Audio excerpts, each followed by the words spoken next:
All right, everybody, we've got a great guest back here for our Survivor 41 feedback show. One of my favorites that I love to talk with her every single season.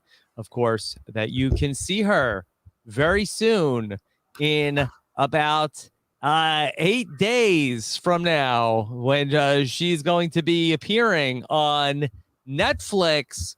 Please welcome back to the podcast, Lyrsa Torres. Lyrsa, how are you? Hey, I'm fine. Maybe this time I'll win once we're on Netflix. Yes. You think they re-edited it? Yes, I think they did. They inserted that hourglass thing. Yes. Oh, Erica went back in time. Yes, she went way back in time. She went to 37. We have a new winner, and I'm crossing my fingers that it's me. And it's you. Yes. Yes. Yes. Lyrsa, I'm so excited to get to catch up with you. And first off, I haven't talked to you in a minute. That I didn't get to talk to you at all during the long Survivor hiatus. I know. It's been a while. Yeah, but I'm so thrilled that you're here today to talk Survivor 41. What have you been up to? So, what I have been up to recently, all this whole last crappy year? I mean, 'Cause whatever. A lot happened. Whatever you want to talk about. So let's see. Last year was a really awful year for everybody. Aside from COVID and all the things that happened, I broke up with my ex, so it's been a whole new year of learning how to be single, Yes. how to cook for one. Yes.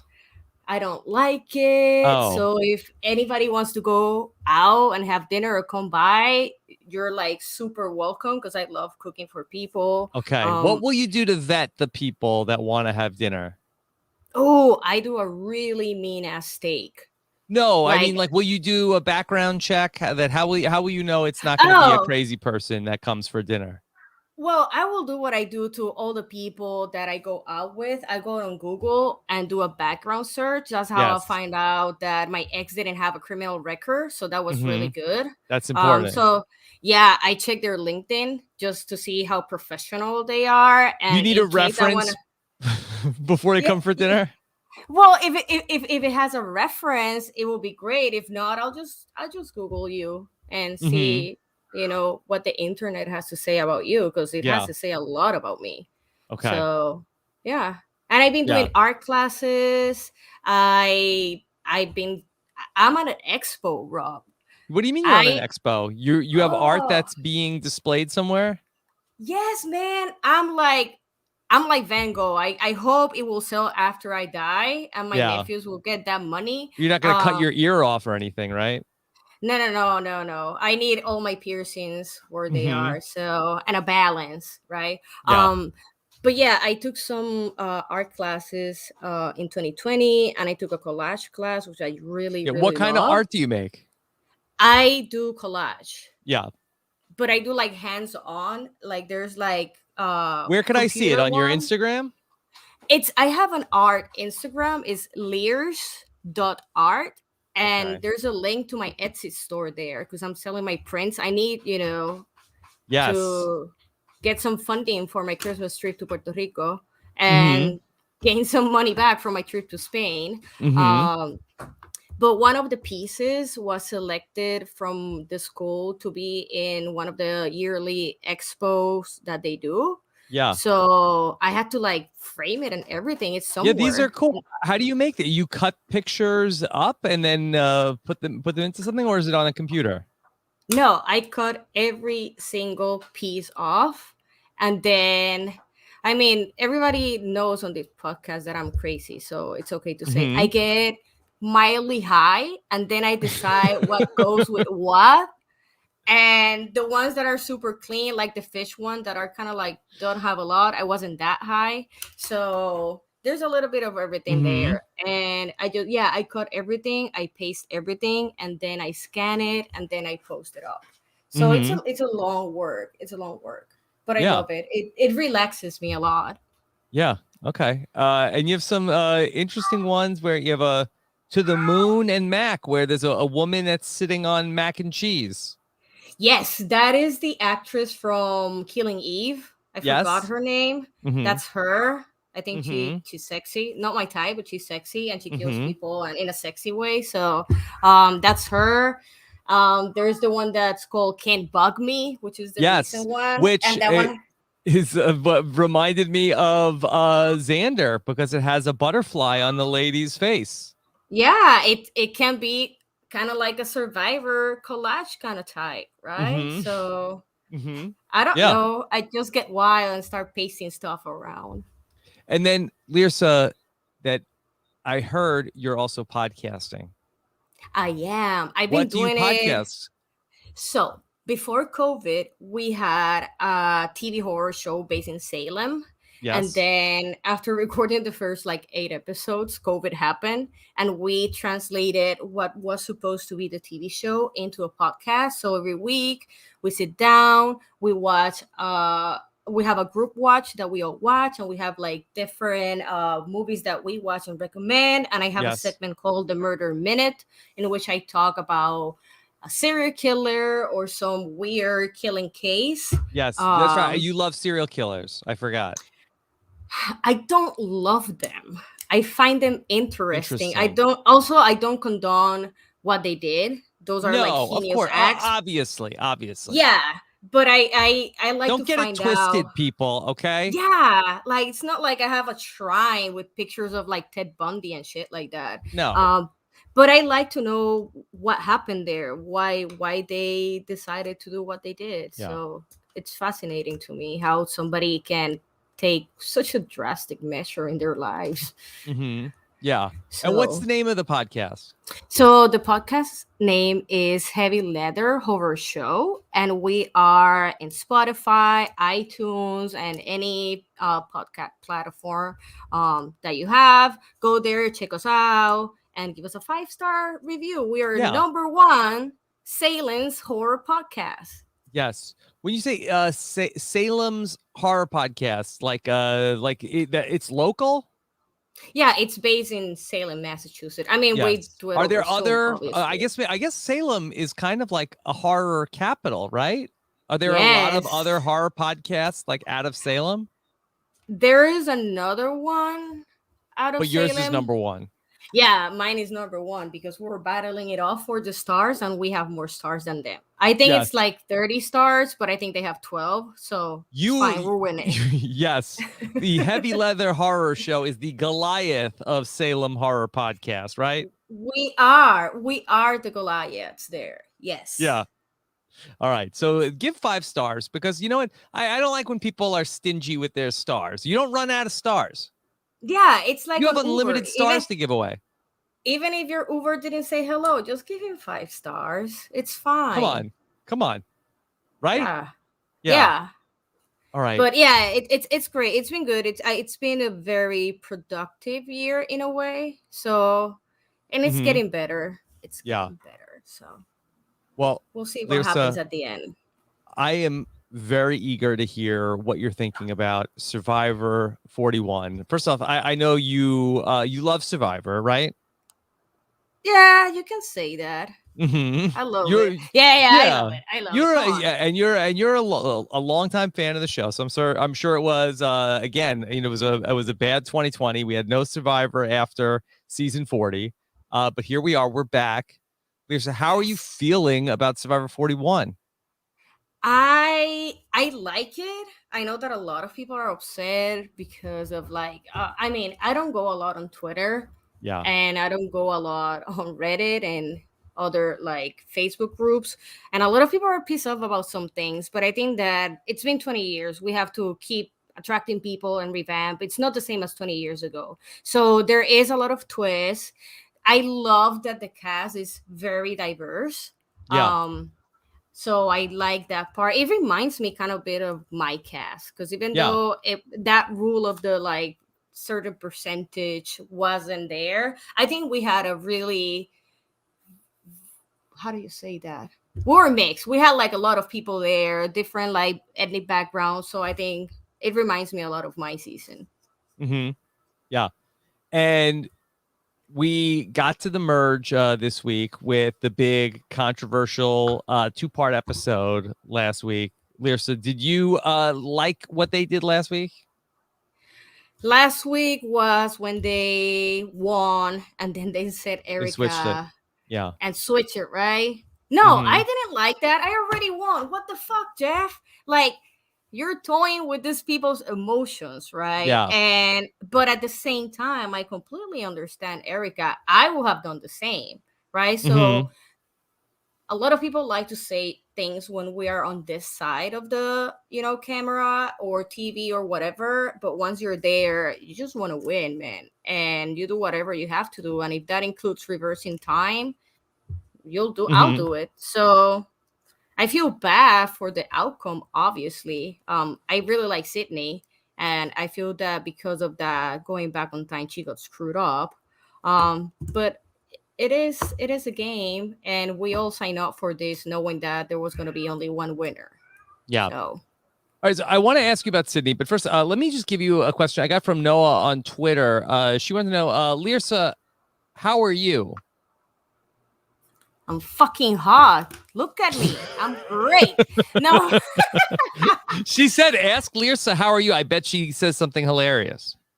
I'm doing good. As I said before, it's been a whole year of learning how to do a lot of things by myself. So it's been a year of experiences and learning. And I'm good. It will get better. I mean, look at this face. Come on. Yeah. Yeah.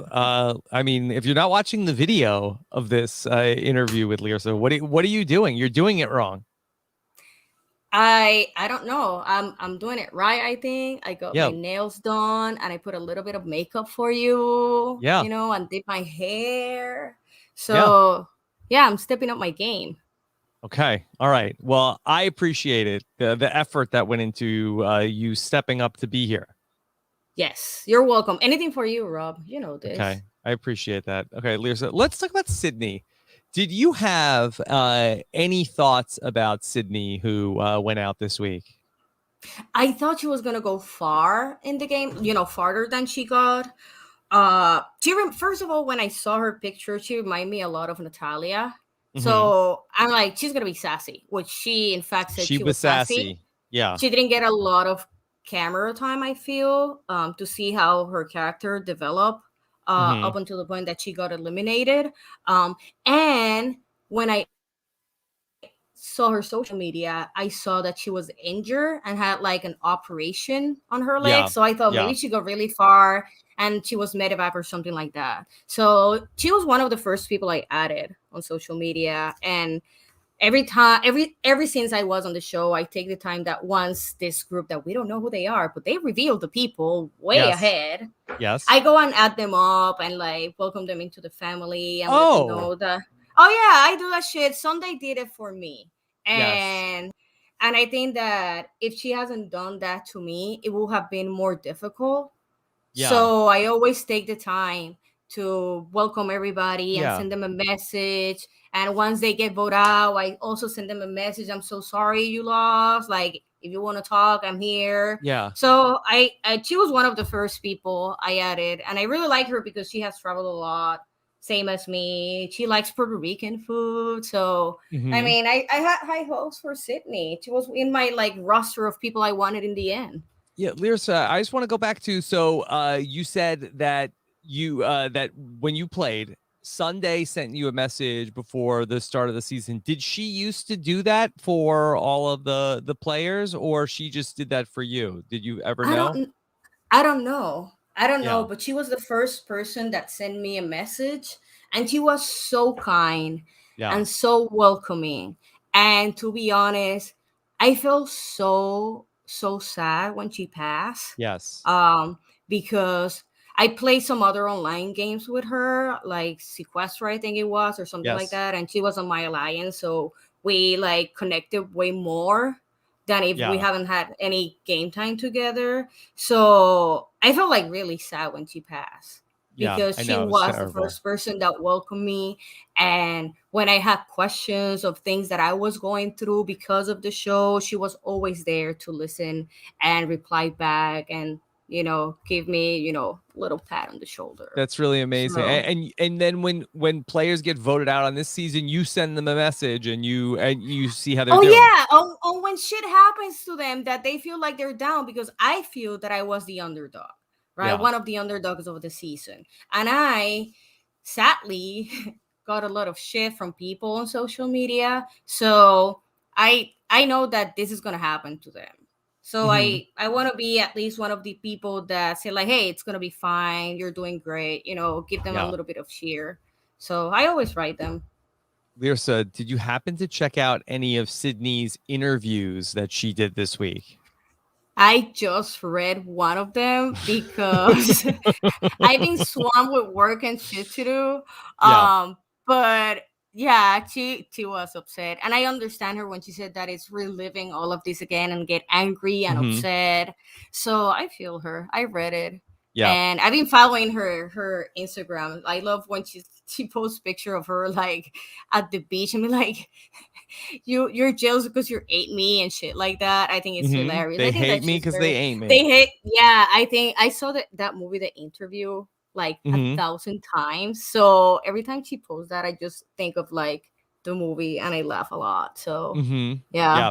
She gave me an exit interview this week, which I've done the exit interview for 11 years, and I'd be hard pressed to think of another person that just came out as hot in their exit. I mean, I've had, I mean, maybe not since that your great friend Mike White.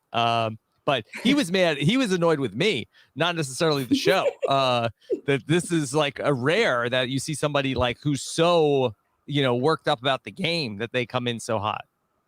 Yeah. I mean, I guess because the way that she got voted out and so recent, it's been months and then opened that one again. I think it Hmm. happens to everybody.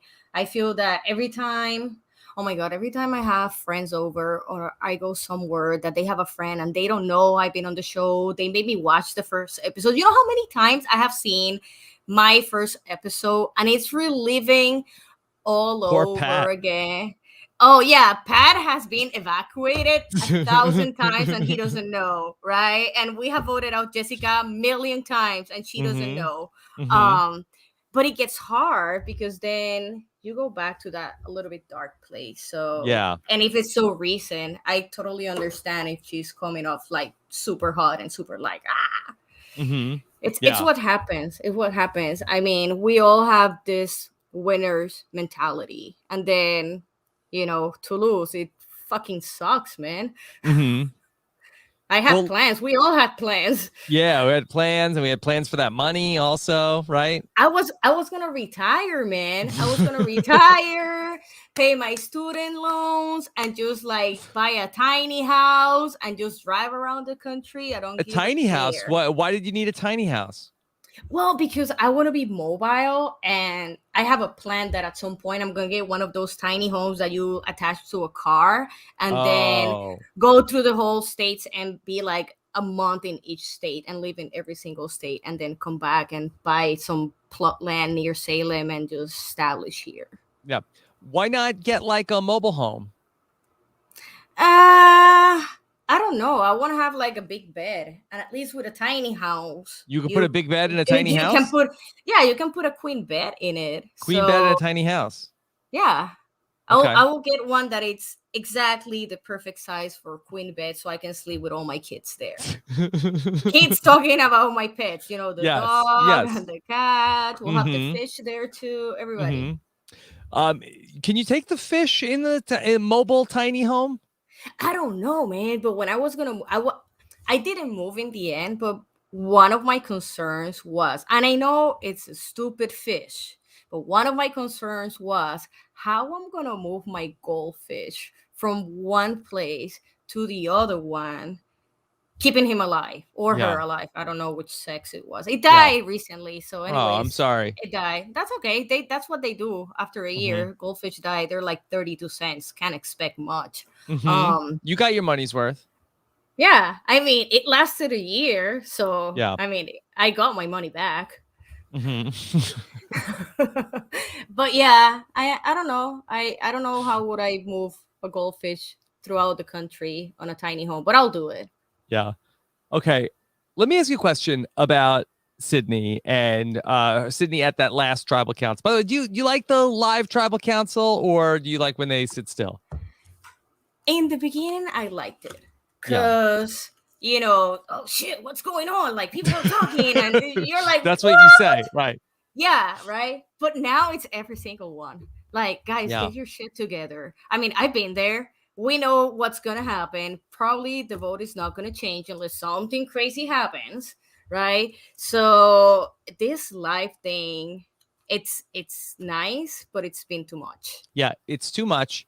Everybody sit down. And the only reason you need to stand up is if you're going to ask for somebody's jacket. That's it. Otherwise, sit down. Sit down. Sit down. We don't need it every week. And I think it's every week. They don't have fights for jackets this season. Did you notice, Rob, that they have several items? They have jackets? Yeah. Okay, I'm not gonna say who is my insider. Yeah. But this season they got several. It could be anybody because you message every single person in the cast. Everybody. I can't tell you who it is, but somebody. And they told me that 1 out of 18. All of them got more than one set of clothing. And you know what? I'm pissed off about that. Not even the rice. You didn't get that. We didn't get that, right? And you know, thank you, because it made me a little bit famous and I got a tattoo out of the jacket. But an extra pair of underwear will have been nice, or pants, or shirts. So we need to talk. We need to talk to but aren't you happy for the players that don't have to go through what you went through, or you want everybody to experience what you had? They all should experience, because it builds character. People trying, right. It builds character. You need to fight for your shit and not give your jackets away like Natalie did or I did. Take Jeremy's socks or whoever else socks was left behind. Right. So they suffer. Right. Yeah. No clothing. Lyrsa, and not for anything. You play. What day did you go out?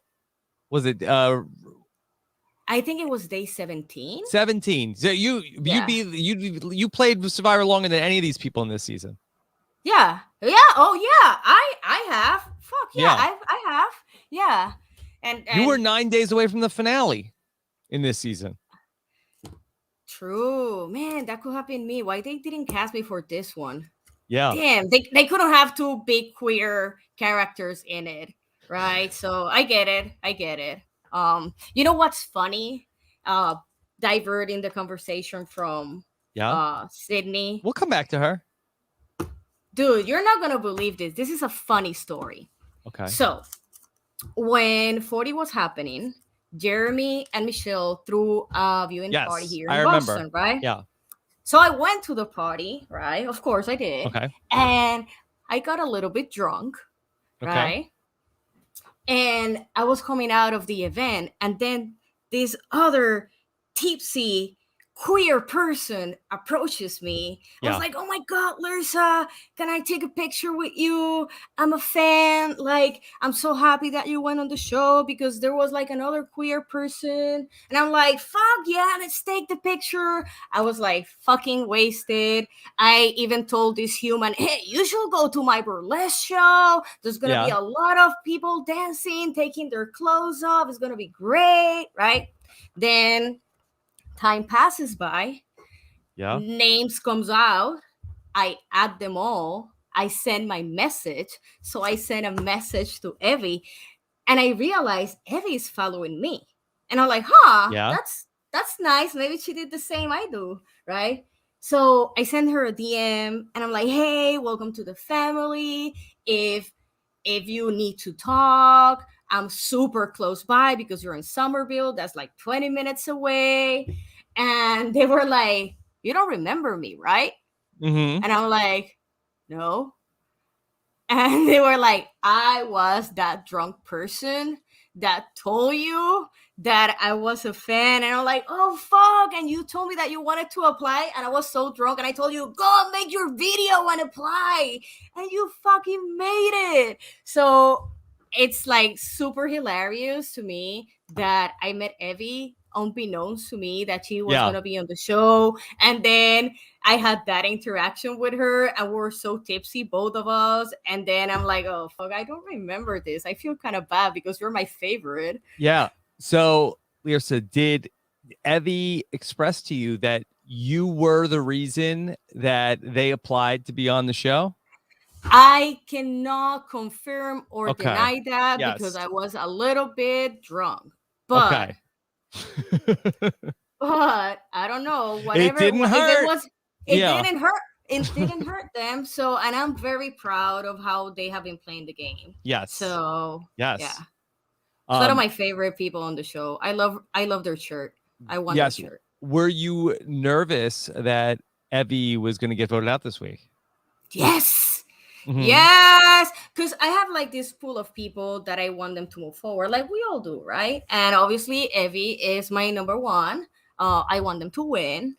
I don't know what's going to happen, right? And then we message each other, right? Every week after the episode, I'm like, oh my God, this happened. You did so great, blah, blah, blah. And then I sent her a message after I saw the episode, like, don't you do this to me ever again next week. Because I was so nervous that you were going to go home. And I want them to go as far as they can. Because in a way now, I am looking up to them as a queer person. Yes. Right? So I want her to achieve whatever I couldn't achieve in the game. Right? So I want them to go as far as they can. And if they can win, that's going to be great. I'm going to be so proud. Right? Because I feel like, oh my God, it's kind of like my pure baby. But yeah, I'm rooting for them. And I see now myself, like the way that they told me that they were so happy that another queer person was on the show and she could relate. Now I can't relate to them. And it feels like super nice too. I understand now that, man, I'm seeing somebody like me on TV. Mm-hmm. So, yeah. Yeah. And did you have a person like that for you that that had played before you that you looked to, or that person didn't exist? I think I like Amy Cusack a lot. Yeah. I could relate a little bit to them. But I have never seen somebody on the show as lesbianic and tattoo and queer out like me, right? So I didn't have a reference, and I think that's why my character, quote unquote, was so different from before. And now they have somebody, kind of like either quirky or queer. Like we have Wendy with the purple, like the blue hair. Sure. So I think that in a way, I opened possibly the door to all of this diversity that we haven't seen before. And now I'm like, I like the show even more because now I see people like me. This side of it. Sure. Yeah. Do you feel like that they didn't know necessarily what to do with you? Do you feel like that they didn't necessarily know how to tell your story at that particular time? Yeah, I think one of the reasons was that I had like so many things in me. Like I was like Puerto Rican and I'm a woman and I'm Latina. I mean, I said Puerto Rican already, whatever. And I'm queer. And I have so many things going on with me. But like tell us, Lyrsa, as a David, yeah. Yeah, but as a David, like, yeah, as a David, the thing you relate to being the most, a David. Yeah, I'm a David in every single category. Yes. But yeah, I forgot. Yeah, I feel that they didn't know how to tell my story. Yeah. I feel that now that time has passed by, for example, they could have like used me more to get more Latino viewing, right? Because I did my confessionals in English and in Spanish. They asked me stuff in English and I would say like my confessionals and they were like, now say it in Spanish. So at the end, when I came back, my hope was that they were going to edit it in a way that my Puerto Rican people could relate to the game and to us. And that didn't happen. And I think that they lost a lot on that move. Yeah. So, for instance, with that, instead of excuse me? you'd say, Permiso. yeah. That's what I Should we would do have the whole said. podcast and then do the Spanish version Bueno, also? si tú quieres que hagamos el podcast en español, lo podemos hacer en español porque yo no tengo ningún problema. Pero a lo mejor la gente que está escuchando no nos va a entender. So we should keep it in English. Okay. So do you need the translation or you got that? Well, I just hope that you weren't making fun of me. That's really what I just keep my fingers crossed. No. I will never make fun of you. I just said that we could do it in Spanish, but I don't feel that the rest of the people will understand it. So. And what about this one? I went to culinary school and I graduated magna cum laude. Yo fui a escuela culinaria y me gradué magna cum laude. Así que yo sé de lo que yo estoy hablando. I don't know why I had that on the soundboard. I feel like that we probably didn't get a lot of use out of that clip. I said so many Puerto Rican phrases that makes no sense in English. Especially, I remember that when I came back and I told my brother, he was like, "Do you fucking said that on TV?" And I'm like, "Yeah, but they're not gonna play it." When we got to the Jabeni tribe and Natalie was like giving us orders, and nothing will satisfy her, they took me to do a walk, right? We call it the walk. Yeah. And I told them that Natalie remind me at that point. I love you, Natalie. You know, we're friends, we're buddy. We're actually texting this week, guys. But she remind me of a saying in PR that says, "Estás como la gata de Flora. Si se lo meten, grita, y si se lo sacan, llora." So it's a very dirty phrase and saying. Oh my God. Which means she reminds me of Flora's cat. If they're pulling it in, they're like screaming, and if they pull it out, they scream too. So it makes no sense when you freaking translate it to English. But what it intends to say is that there's no way to satisfy this person. No matter what you do, you're not going to satisfy this person. Yes. But it's like in the most kind of like vulgar, ratchet way to say it. So I said that because they were like, "How do you say it in Spanish?" And I said that and I explained to them what it meant. And they were like cracking up, like laughing, like, "This girl is fucking crazy. Why will she say that shit?" And then I come back and I told my brother, "Oh, I said this about Natalie," because she was like, I was so pissed off at her. And he's like, "Do you really said that vulgar, nasty phrase on television?" I'm like, "Fuck yeah, I did. Like, of course I did." So yeah, I said a lot of things in Spanish and it never made it on TV. It would have been fun. They already were using closed captions on me, and I don't understand why. Well, wait till on Netflix. Maybe that's going to be part of it. Maybe. Can you imagine? Like, I haven't even told my dad. I think my mom found out on Facebook. She's very proud of me. Yes. Extremely proud. To the verge of being ridiculous. But I think it comes with every Puerto Rican mom. Every time I post a picture on social media, I made the mistake of adding her on Facebook. Now she's on limited profile. And every time I post a picture of her, the first time that she went on Facebook and had no idea what it was, she started liking and unliking a picture of me. And I got a bunch of notifications from my mom, like liking a picture, liking it. And I asked her, like, what are you doing? You just click once. And she's like, I like it a lot. And because I like it a lot, she's clapping. She's giving it all her love. And then she always writes in every single pictures, "You are so beautiful, just like your mom." Yeah. And I'm like, what the fuck? You're like telling me I'm beautiful because you're like, what the heck, mom? So I think it comes with Puerto Rican moms. Yeah. They're just wild. I don't understand the game also, so it's perfect. They're great. They're a walking meme most of the time. All right, Leah. So we said we're gonna go back to Sydney. We're gonna play a voicemail for you about Sydney at Tribal Council. Okay, and you tell me if you think that this would have worked. This is from our great friend Hannah from Instagram. Hey, Robin, Lyrsa, it's Hannah from Instagram, and I have a question for you all about Sydney at this week's live tribal council. Now, as things started to go super crazy, one thing that I noticed was that Sydney just kind of sat back. She sat next to the Yasa players, and I think she was really just relying on them, hopefully playing an idol on her, or maybe her shot in the dark working.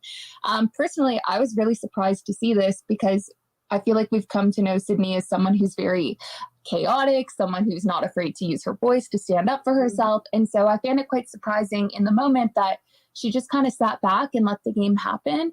Do you think that had she maybe inserted herself with the Luvu conversation huddle and the UA players as that was happening, that it maybe would have made a difference on how the votes went? Would love to hear your thoughts on this. Okay. Lyrsa, do you think that Sydney could have changed things up by being a little bit more proactive at the live tribal?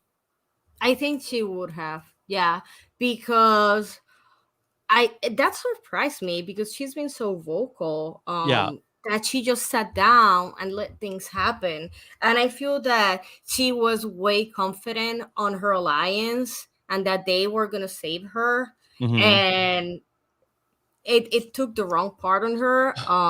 But if she will have stand up, then possibly Evie was going to be out. And that's like my number one. So I was like, I was so torn on this episode. I'm like, oh my God, I don't want none of these people go. Sometimes you're like, it's okay, they can leave the show, right?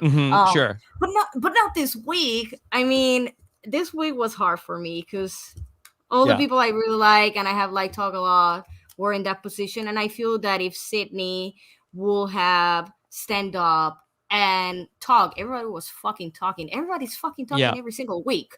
So if she will have stand up and maybe try to convince them or align herself with Jasa people, probably she will have survived. Well, the problem for Sydney really comes down to that there are only 6 people that you could vote for at this tribal council. And also then Ricard has won immunity. So now if you're Sydney, the only other people you could get to get voted off are Danny and Deshawn, which which are her allies. And then you have Nasir and you have Evie, and Evie was protected by the idol. Really, the only other thing that she could have done was to try to get Danny and Deshawn, I guess, to like, hey, don't vote me out, vote Nasir out. But Nasir also had an idol, so if Nasir got spooked, he could have played his idol. She just really got hosed by there only being so many different options, and she really was stuck. Like she had very few moves that she personally could have made. There's a lot of advantages now, and you have to take account of that. I feel bad because I feel that she got the short end of the stick because of it. Like everybody had an advantage over her, and the one she had wasn't that much of an advantage. Like, out of 6 packages, only one is gonna save you. Like, what are the odds? So I feel that I think that what happened to her was what happened to me on the tribal that I left. I didn't want to turn on Nick at all. I should have voted for Nick, right? Yeah. Even though I was going to go, but I had a previous alliance with him. And once you make that connection, you want to abide to it until the most you can, right? And I felt that Nick had my back. And I feel that she felt that Deshawn and they had her back. And that's why she didn't put a lot of effort in it. What would have happened if you voted for Nick? Nothing. I would have gone home too. Oh, still, but I think, because it was 3 against me, right? So it was going to be still a majority of vote for me. And I did try. We go back to thinking, what could I have done? I could have talked more to Angelina and, maybe let bygones be bygones and whatever happened, and I was just I was like Natalie on her tribal when she left, that she was Goliath strong and she was not going to vote for Goliath. And I was a very David strong and I was not going to vote for Nick. Yeah. No matter what. And I should have convinced Mike or Angelina, or at least try to make a move. And I didn't. And I feel that she relied way much on her previous alliance too. Mm-hmm. Let me see if I have one other question for you about Sydney. This is one from Melanie, has a question about Sydney. Hi, Rob. Melanie from Pittsburgh here.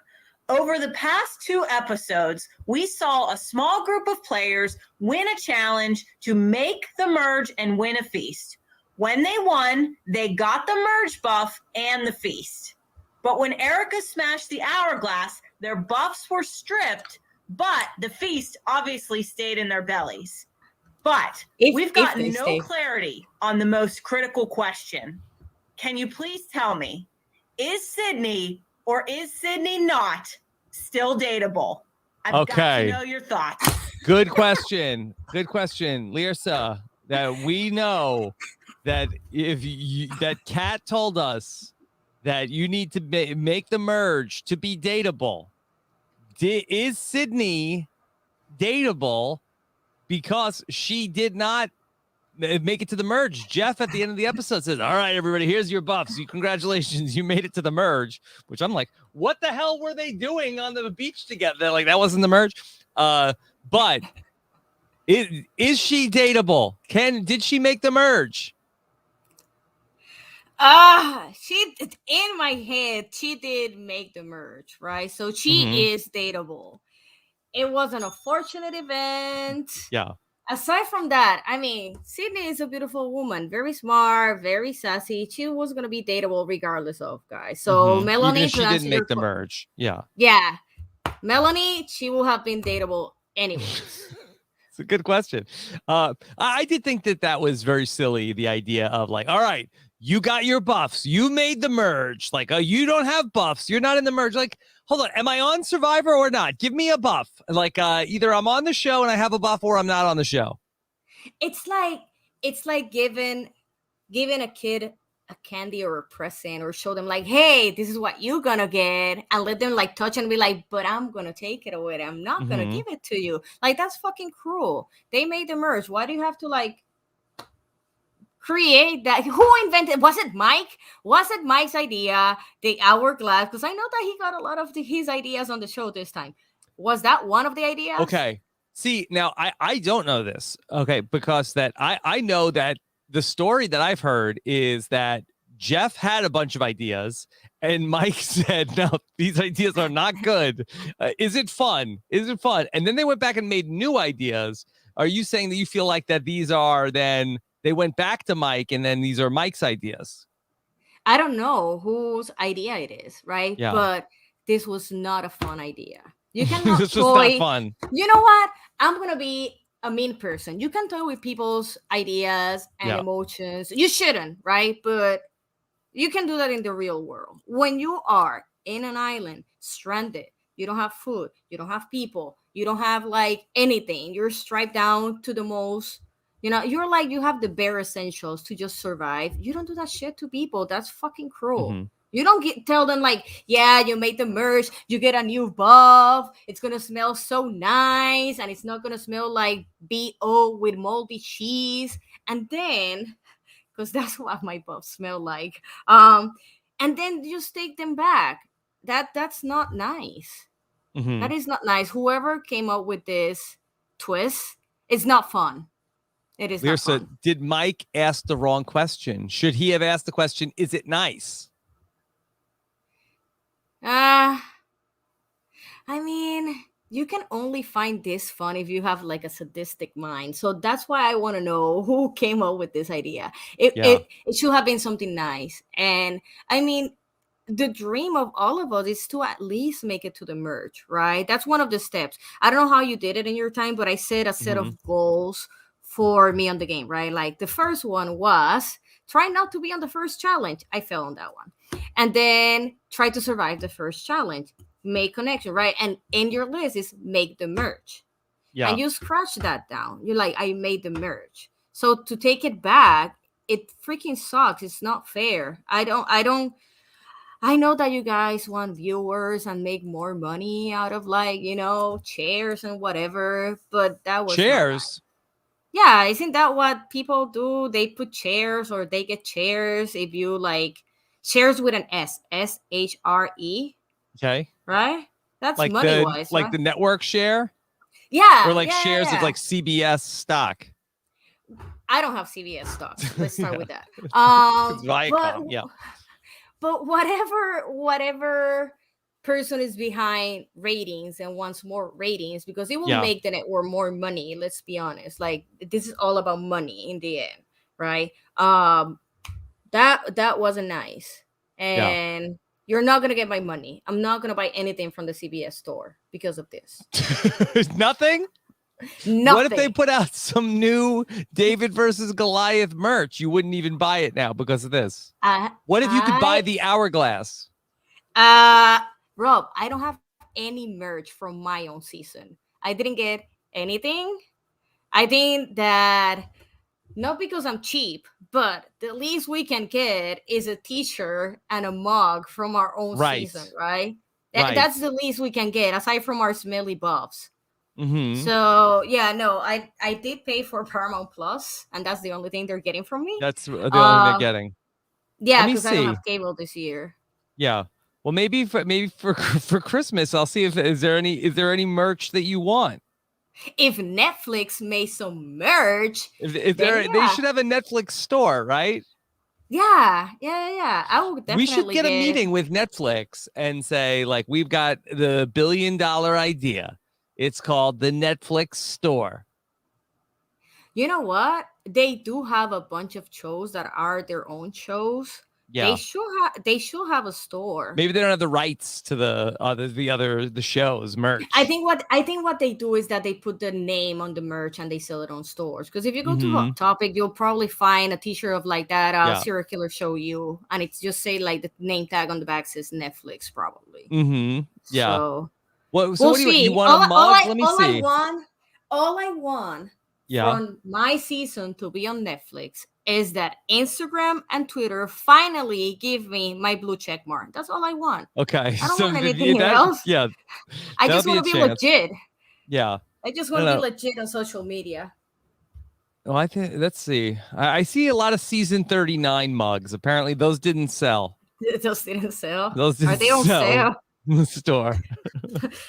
There's a lot of season 39 merch in the Survivor Cup store that's still on. They're gonna sell those on Black Friday. They're gonna do a sale on Black Friday, and it's gonna be DVG 37 Netflix. That's the code for it. So yes. Yeah, just use my code. It will give you 0% of discount.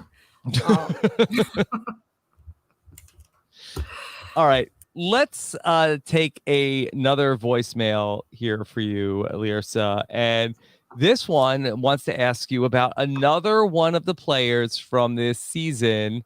How about this question from Ben? How's it going, Rob? This is Ben from St. Louis. I had a quick question about Tiffany. Now, I think she's playing a really good game right now. But one thing I thought was really interesting is how, in the, I think it was the second episode when Boche went home, how she had that big freak out about needing to keep Xander and you can't throw the votes on him because he has an idol, and she was terrified she'd go home. Is it at all possible that was an entire facade and that was just an act to get Boche out instead of Xander because she knew she was close to Xander and that Liana wasn't? I have been thinking about that a lot, and especially in tonight's episode. I think it was very clear that Xander and Tiffany are a duo, and he trusted her the most to give the idol to. So I think these are a pair, and I'm just wondering, is Tiffany playing a very good game that people aren't noticing right now? Thanks. Okay. Lyrsa, first, let me just get your take on Tiffany. Oh, I sent her a message. Yes. Obviously, because she got people were being mean to her from that episode. I think it was episode 2 or 3. Yeah. She couldn't do well in the challenge, right? Yeah. And I understand the feeling, so I wrote her. I'm like, hey girl, it's gonna be fine. You did great and all that. I think that because she's older, us as the viewers are underestimating her. Yeah. Right? Because that happens. I mean, let's not play dumb here. There is some ageism, especially in shows like this, and usually you don't root for the older person. And I think that they see a lot of the older people as, you know, the mom and dad, and once they serve their purpose, we're gonna vote them out, right? But I feel that Tiffany has found a way to click with this young crowd, and she's more connected to them than we believe. I also think that it didn't necessarily mean that she has a solid number one alliance with Xander because he gave her the idol. I think that they knew that Liana was gonna ask Xander or Evie for the idol in that question, and she probably wouldn't have any idea that Tiffany had it, and that's why they gave it to Tiffany. That was very smart. Yeah, that was as soon as I saw that she was gonna ask Xander, I was like, my buddy Evie and Xander are very smart. I mean, Evie has a PhD. Come on, they're not gonna let Liana take the idol away. So I had the hope that they were gonna do that, and they did. Yeah. And it was a great move because she was not definitely suspecting that Tiffany was going to have it. I think that Tiffany's flying a little bit under the radar and doing her own thing, but keeping solid connections with people too. Yeah. So, Lyrsa, going back to Ben's question that he also wanted to know, do you think that when Voce got voted out, Tiffany was the one pushing for, no, Xander's going to play his idol, we have to vote out Voce? Do you think, is it possible that Tiffany felt so good about Xander at that point in time that she wanted to make sure he stayed in the game and so she could keep working with him? Yeah, I think that she had a better relationship connection with Xander than with Voce. And that's one of the reasons that I feel that Voce was like the fifth person on the alliance. So if they're going to lose somebody, you're going to, you know, vote for the person lower in the rankings, sadly. So I think that, yeah, they did that totally on purpose. And she has a better relationship with Xander, obviously. Yeah, I don't know if I necessarily buy. I think that they developed a relationship, but I'm not ready to also sign off on that. That I don't think that they necessarily like had something going. I think that Xander may have won her over. With time, you think? With time. I mean, I think it's probably like, 8 or 9 days later after that, and they were a smaller group. And maybe Liana like kind of fell more out of favor and was more that Evie and Tiffany and Xander became closer and Liana felt more on the outs, maybe because she didn't want to work with Xander. Yeah, that's a possibility too. I don't know. Like from what we saw in the show, it almost seemed like the story was like Evie really wanted to keep the women together, but was like stringing Xander along, and Liana and Tiffany were feeling a little bit like, oh, maybe is she really with Xander? And maybe there was like a little bit of a wedge there in that group. Yeah, possibly. I still feel that maybe at that point, what day was that? Day 3, first one, yeah, right, first or second one? 2 or 3, yeah. Yeah, I think that they probably had some sort of like equal kind of like relationship, but I feel that Tiffany was more connected to Evie because of the what she wanted to do of a women's alliance, and I feel that Evie was more tight with Xander than with Voce, and that's why they kept one Xander, and that's how I think that the common ground there is Evie. I think that Evie has been the glue of those two, and now they are like developing their own thing. Lyrsa, I have another question for you. This one comes to us from our good buddy Felipe. Has a question for you. Okay, here comes a question for Felipe. He wants to ask you about Nasir. Here is Felipe.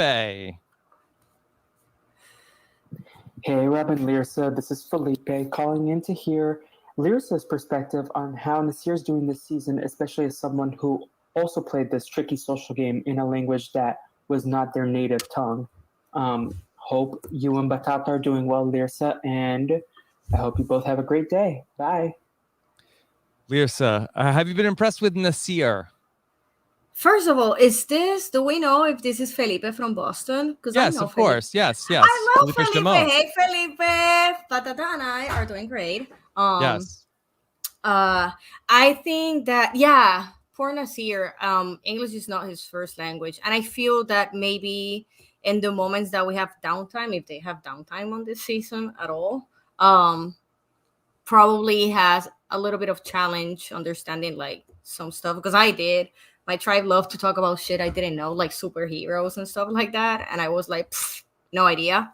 I think that he has done a really good job in a way to keep playing and stay a little bit under the radar, even though people know that he has an advantage, right? Nobody has tried to vote for him that much or bring him up. So I think that he's playing a good game, considering that probably English is like a barrier with him. Because I felt like that. And I mean, I took English since I was in preschool, and I still felt there was a barrier there. Because it's not the same knowing and learning English in a different culture and then immerse yourself into like quote unquote the natives, right?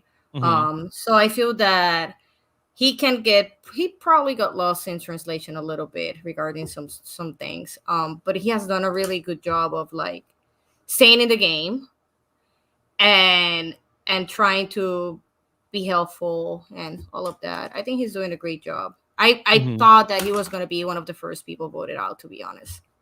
It looked like he was in trouble early on that he got told on that he was saying that Danny and Deshaun were looking for the idol. Yeah, he did. I mean, but they were. Yeah. I mean, they were. You could not get mad about it if you were, right? It fucks your game over, obviously. But I think that he did a great job to divert the attention from him and keep himself in the game, even though that he still didn't have the idol activated. And all of them kept saying those weird freaking phrases about Did you like that or no? No, that's stupid. Who came with that idea? There's another phrase. I don't know.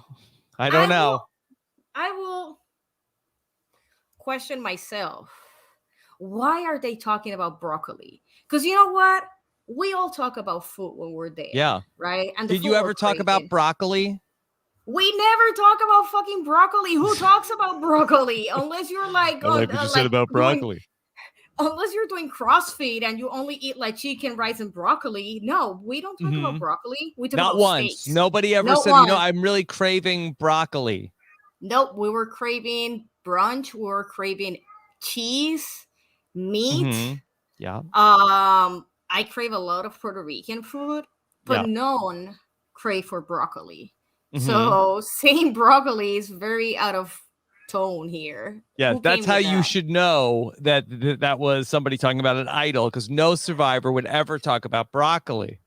Maybe not an idol, but something weird is going on, right? There's why are you talking about broccoli right now, bro? Like, what's the deal with broccoli? It's not even that good. Yeah, because broccoli is not really like something that people crave. It doesn't really have like a flavor that you would be looking for, right? It only goes good when you put some cheese on it and bacon. That's the only way to eat broccoli. And he didn't say cheese or bacon, so that was very suspicious to me. If I was a player, no bacon mentioned, something's wrong here. Cheese, bro. You know, speaking of being able to figure things out, did you think that there was enough information that Liana had that she should have been able to figure out that something was up the other night when Xander was messing with her about having the idol on his person? Yeah. Come again with the question. It was like long. when Xander was basically telling Liana everything was good, but they were actually tricking her. Do you think that there was enough information that Liana should have been able to tell that something was up? Of course. Every time somebody says it's good, it's not good. Yeah. That's your first clue. Need to find out what's going on because it's never good. Yeah. In that game, it's never good. It's never good. Yeah, and she had information. I think that she probably should have figured out. She was living with them. She should have figured out that probably neither Evie or Sander were gonna have the idol. Right. Because Lyrsa, can I play something for? Because I think you're right. Because that when Xander is talking to Liana, that this is how they wrap up their conversation. Yeah, don't worry. It'll be right on me the whole night. And then when Jeff asks, bingo bango. Bingo bango. Bingo bango. Bingo No. bango. That's never good, Bingo right? bango is Bingo a phrase bango. that will question me. Like bingo bango, what the fuck is that, bro? No. we're Anytime not somebody bingo. says to you, bingo bango, it's part of a lie, right? Look, words would be that are tricky. Broccoli. Bingo bango. Come on. Bingo bango. Bingo bango. No. Every time you hear Carl with his bing, every time you hear a word with a B, nothing good is gonna happen. I love that bingo bango. He kind of reminds me of a little bit of Jude, Fabio. Jude. Yeah, Fabio. Oh, Fabio. With the Oh, long- Joe. yeah, Yeah. I got it. God, Yes. sorry. I'm Yes. not from this country. Bingo bango. Got it. Bingo bango. He reminds me a little bit of Fabio. Mm-hmm. Yeah. I could see, but I feel like that Xander is sharper than Fabio. I could not see Fabio ever pulling off something like Xander A bingo did the other bango? night. No. Yeah. But no, I think maybe the hair and the flowy that he has, he gives Mhm. me like Fabio vibes a little bit. Yeah. It's very like disarming. The guy with like the long hair, sort of like surfer vibe of that. You don't feel like that person is like capable of like pulling a fast one on you. Yeah, you have to. Me as a lesbian, I watch out for men with long hair because I might find them attractive with long hair and get a little bit, like, he looks good. No, I'm joking. But yeah, the Bingo bango. guys with long hair are trouble. Mm-hmm. That's what I have heard, and bald Yes. guys too. Wait, so guys with long hair and bald guys are trouble? Yeah, those are apparently from the perspective of my heterosexual friends. They always fall for either somebody with gray, long, luscious hair. Yes. Or some bald guy. Balls are very in. Are the problems different, or is it the same problems where it's basically like a horseshoe, that the problems with dating a guy with long hair and the problems with dating a bald man are the same? Well, you will see the Rogaine regardless, because if they're bald, they want their hair to grow, and if they have it long, they want to keep it long. Yeah. So I feel that they have the same issues, hair regardless, right? Yes. So basically, a bald man and a man with long hair are pretty much the same. They're the same. You Yeah. both have, you're the same. To me, there's no difference. All men are the same. You all share one thing I don't like. That it's not long hair or Rogaine. And it has nothing to do with hair. Bingo bango. Bingo bango. Bingo bango. You know what? I'm gonna keep using that phrase. Bingo bango. You should. Yeah. I'm gonna try to insert that in my podcast and be like, this movie was bingo bango. And then you can unlock the idol. Yes. Maybe that could be one of your new collages, bingo bango. You know what? I'm going to write that down right now on my sticky note. Yeah, that'd be a good one. Maybe get inspired by Sander. And you can have like a bingo card and maybe bingo bango bongo.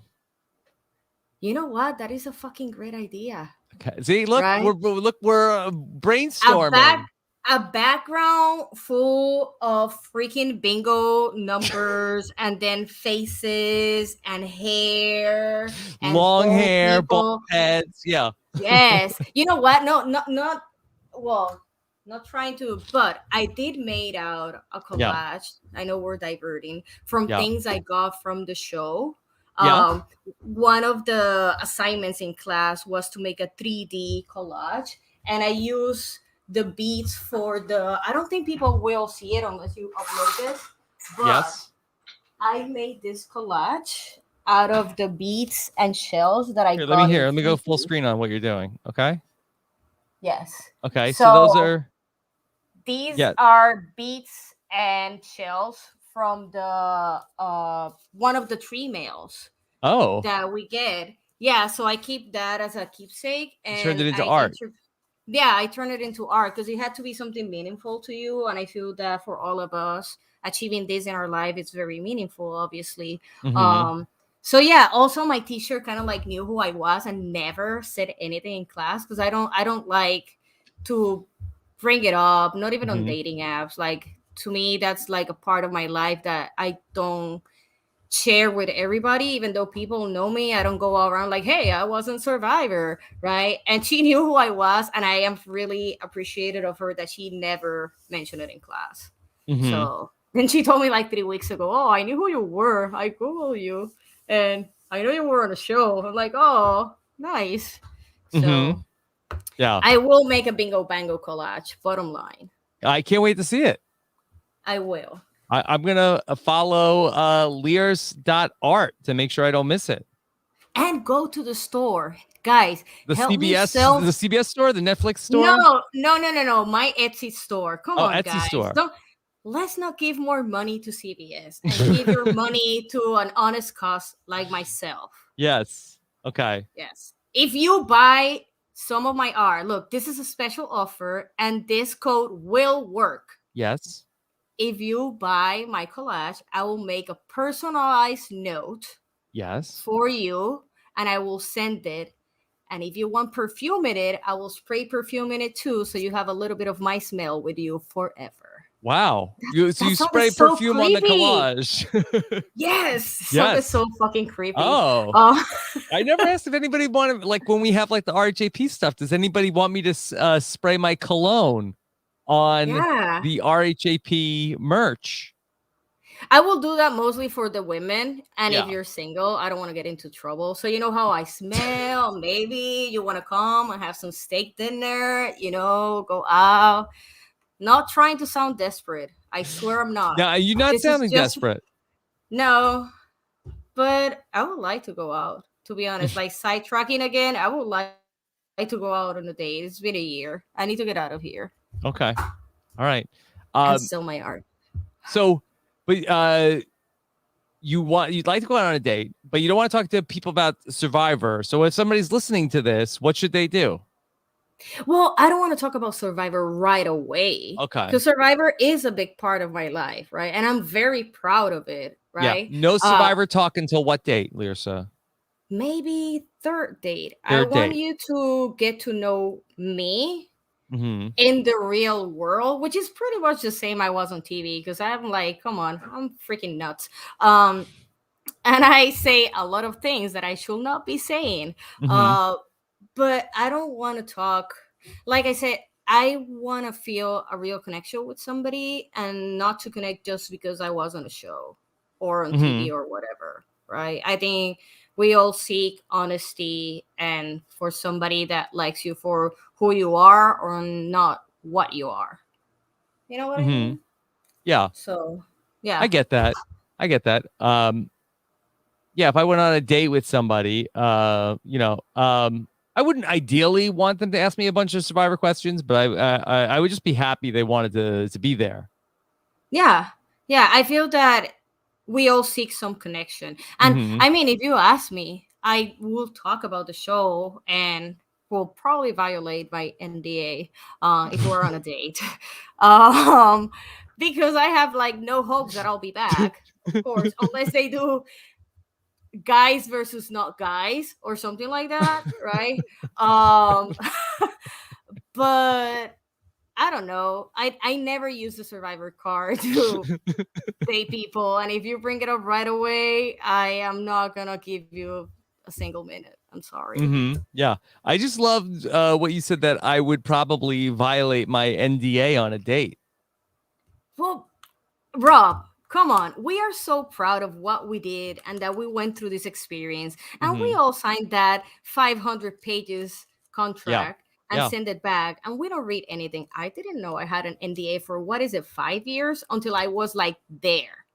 I completely forgot about that. And if you are I'm having conversations with friends and you ask me something, I will probably answer it. Lyrsa, will you make sure the person you go on the date with isn't wearing a wire before you violate the NDA? I mean, that will involve touching, and I don't touch on the first date, Rob. Okay. So What did they say? Like, can you like show me that you're not wearing a wire? I will never on a first date tell a person leave your shirt up, obviously. Well, Lyrsa, they could be recording you. That's fine. $5 million. Daddy Jeff is not gonna call me back, and he's not gonna sue me because he I lost and I don't have money. So unless he wants me to pay him in art, he won't sue me.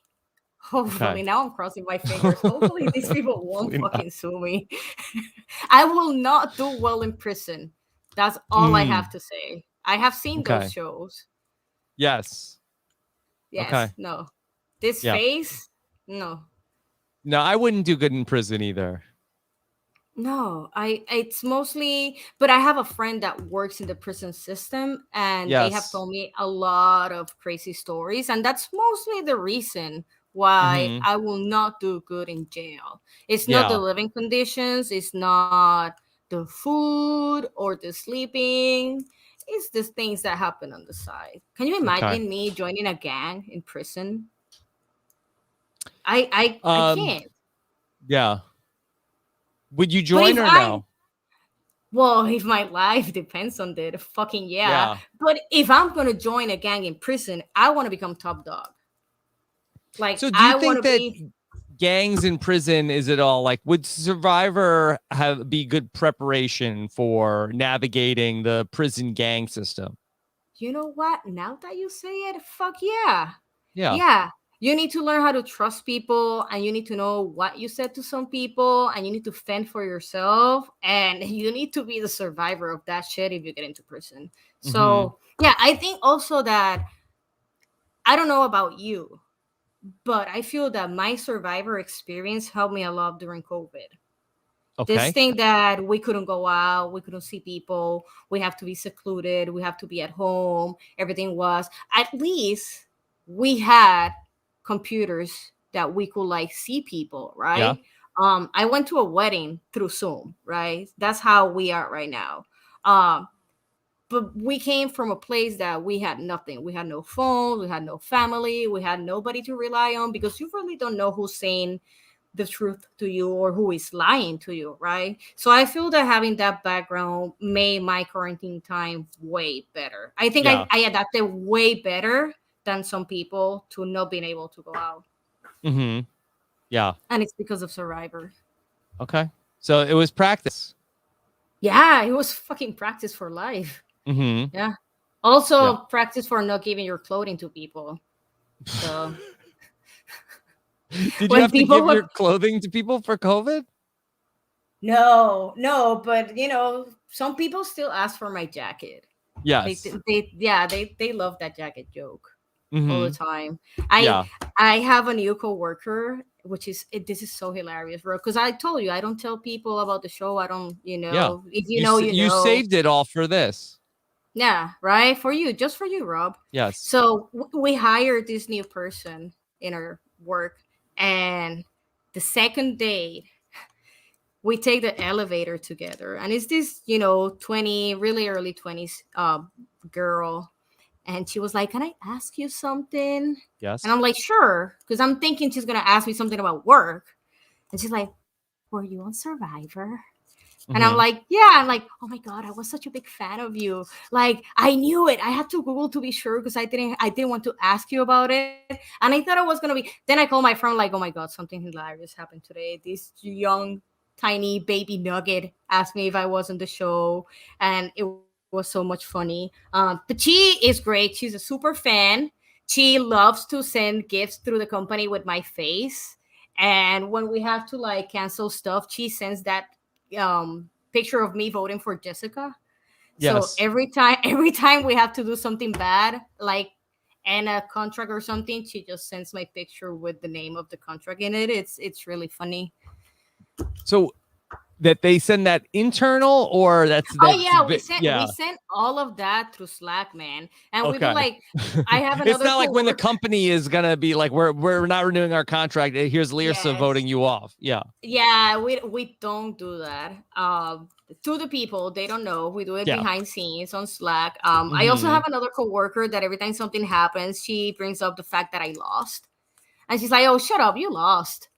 In a Yeah. funny way. Right. I laugh a lot because everything that's going wrong, suddenly she's like, "It's fine because you lost, so you're used to this shit." Yeah. Yeah. But I find it funny. I find it funny. So a shout out for my coworkers. They are very amazing. All of them. They're very excited about the Netflix thing. Yeah. They're like so excited about it. How do you think your life is going to change when David versus Goliath is on Netflix? Do you think that then people will just be asking you a bunch of questions? If you know me already, you're not gonna ask any questions. But I feel that You'll find new fans.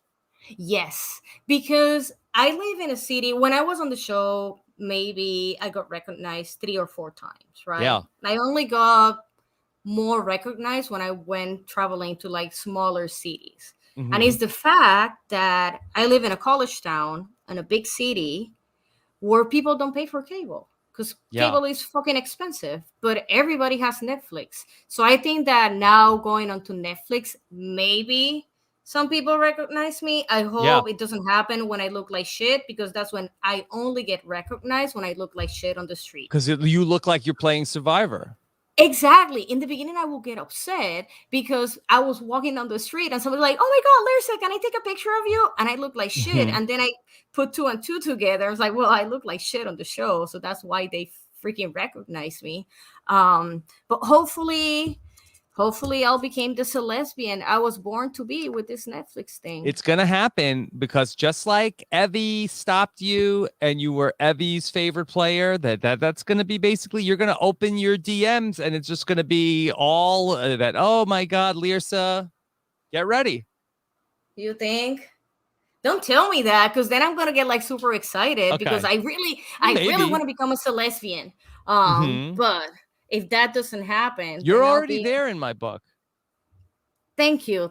But I want to be maybe a little bit more Number up one. in the scale. Yeah. I was thinking that maybe with this Netflix thing, I will get some kind of role on the real Elwer Generation Q, and get some act. No, I'm kidding. I will not get any acting jobs out of this. Do you do any acting? I act like a fool sometimes. I did 2-3 years of theater in school. Yes. I started as a drama student, and then maybe the next season of The White Lotus. You know what? That would be great. That show was really good. After I finished it, I wrote Mike, and I'm like, dude, what the fuck? This wasn't that really good?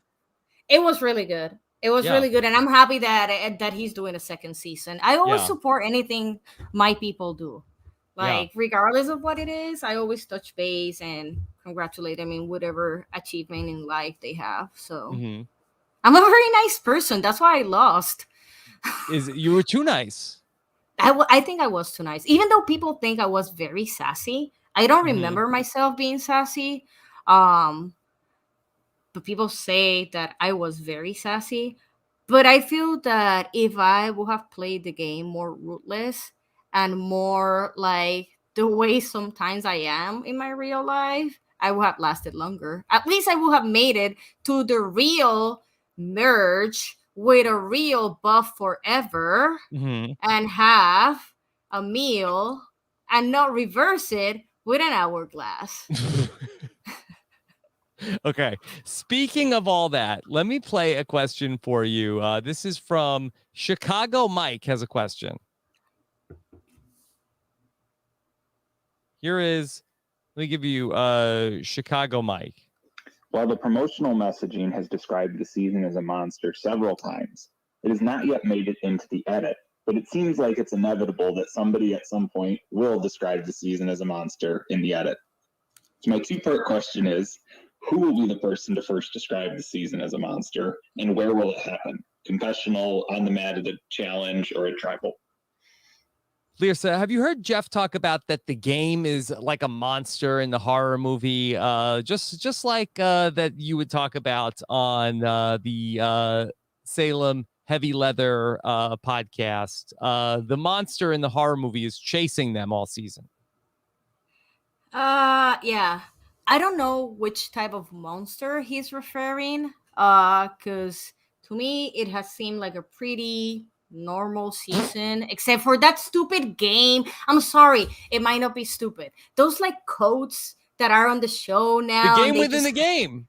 Yeah, like who came up with that idea? Oh my god! You know what? You asked me. You don't like it. That's like a collage. It's too complicated for me. I don't have time for that shit. But that's just me.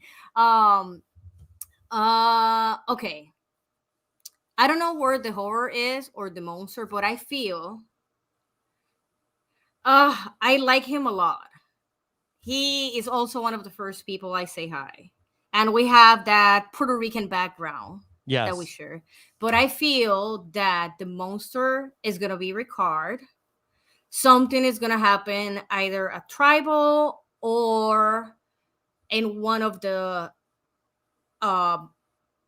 conversations before going to Tribal. Something's going to come out. He's going to be behind it. And I feel this mostly because they brought back that situation with the guys or no guys. So I think that from episode 1, they have prepared us that he's going to do something controversial because people didn't like the guys thing. And they played that. They saved that for the second episode and pinned him like kind of a bit of a villain. So I think that he's going to be the one that is going to do something. So, and you think he'll refer to the game as a monster? Yes. Okay. Or he'll become a monster and do something crazy. Yeah. So maybe that's it. Well, do you think he'll turn on Shan? Could that be it? Oh my God, Shan is so good. Now that you mentioned Shan, how come everybody gives her fucking everything? Give me your idol. People give her their idol. Give me your advantage. Give me your jacket. I will not have given her. You know what? She's so charming and mesmerizing that probably I will have given her. Get it. She'd be wearing your jacket, going dun dun dun dun dun dun. Jacket, jacket, Probably. jacket, jacket, jacket, jacket. Oh my God, that song! It's hilarious. Coat. Oh yeah, she probably will have gotten my jacket, and I will probably have willingly given it to her. Like, sure, take my jacket. It's okay. You'll probably will return it when we get back to the United States. Yeah, all right, you can have it. Just promise you're not gonna vote me out. Oh my God, that was.